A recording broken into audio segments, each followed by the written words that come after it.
people contact me from the local press and the national press, wanting to know, wanting commentary on particular issues. I've been invited to participate in this session and to participate in other sessions. I've been invited to author articles about blogging and about post-secondary issues, I believe all as a result of the fact that I'm very publicly out there talking about the issue. Some other blogs, you'll find that there are more, there's also a lot of commentary, not just from say experts or people who are in that particular area, but again a wider audience in the general public. So it's more or less, a kind of Habermasian idea of expanding the public sphere, bringing, the academy out to people. Sorry. What do we have? A couple comments from the panelists, and then we'll go to your question. I've had 2 or 3 different variations of that. I have comments, I have emails, and the emails tend to be filling in that gap. You remember I said I did the Dr. Jobs column, which was an advice column. Mm-hmm. Those requests for an advice tend to come through the personal email link, as opposed to the general comment link, which is more focused on the content. The other thing you can do in WordPress, and I imagine you can do in Blogger too, is do polls.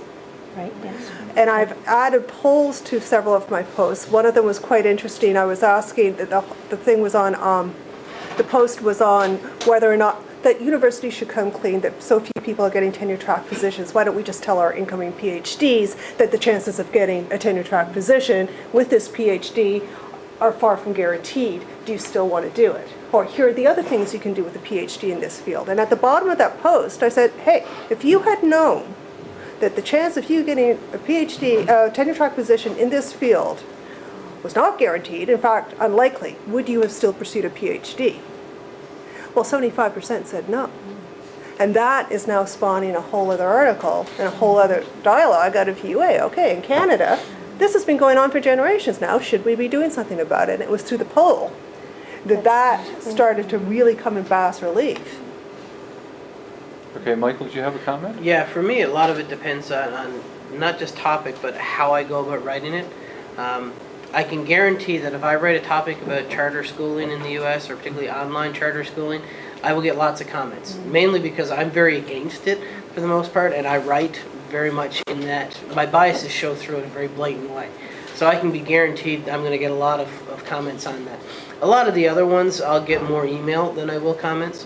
A post like the most recent one up there now, where I'm asking folks, does anyone else know something about this topic? That'll tend to generate a few comments.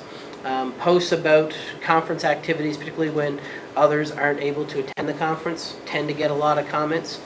So when I was at AERA this year, for example, there were, I think, 13 presentations that dealt with K-12 online learning, and I think 11 of them had 20 plus comments to them.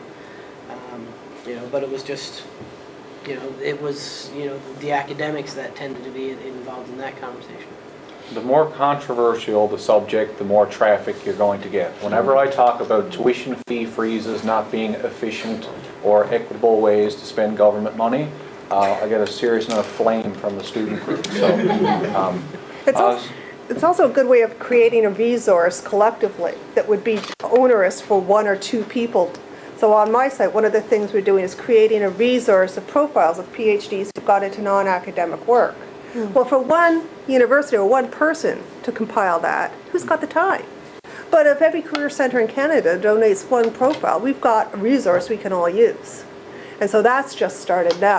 We put out the post a couple weeks ago, and we're up to 5 or 6 profiles coming in from all over Canada. So that's another way interactivity can be the construction of a shared resource.